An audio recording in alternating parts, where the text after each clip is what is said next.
Europe 1, bonjour.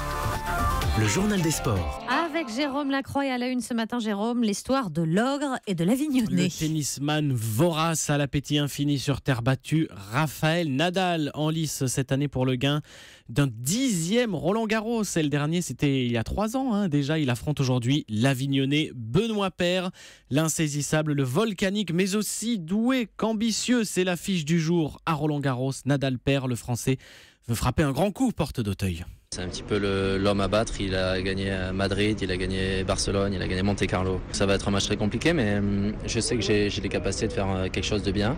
Je pense que mon style de jeu peut l'embêter. J'ai envie de donner le maximum et surtout de faire un gros combat. C'est ça qui me ferait plaisir, c'est que si on arrive déjà à se livrer des beaux points et des beaux matchs, un beau match, ça sera déjà tout gagné pour moi. Et en tout cas, je vais essayer de réussir à le contrer. Benoît Paire au micro Europe 1 de Christophe Lamar. La rencontre devrait démarrer aux alentours de 12h30. Par ailleurs, aujourd'hui, 12 autres Françaises sur les cours. Gasquet, Simon, Mathieu, mais aussi Kristina Mladenovic, meilleur espoir français de victoire dans le tableau d'âme. Kiki, on l'appelle Kiki. Oui, hier, 3 tricolores sur 7. 3 tricolores ont gagné sur 7 engagés. Lucas Pouille, le jeune Benjamin Bonzi et Océane Dodin. Le mot sport du jour. Ligue 1, ils y sont en Ligue 1 et leurs supporters le chantent. Les footballeurs de Troyes montent de la 2e à la 1re division.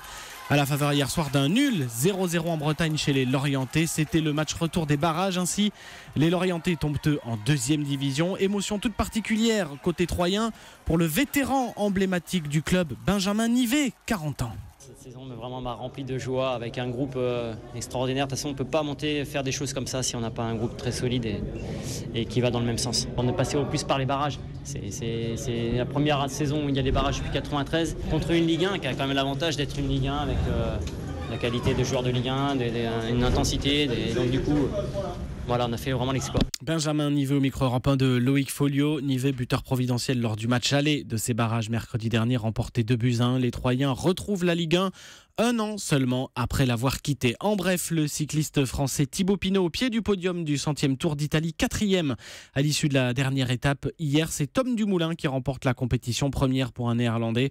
On retrouvera Thibaut Pinot le 1er juillet au départ du Tour de France. L'histoire du jour. La revanche d'une bande, les Bleus du volleyball se sont brillamment qualifiés hier pour le prochain mondial en septembre en Italie et en Bulgarie. Alors ils ont remporté haut la main le tournoi de qualification. Il y avait 5 matchs à disputer.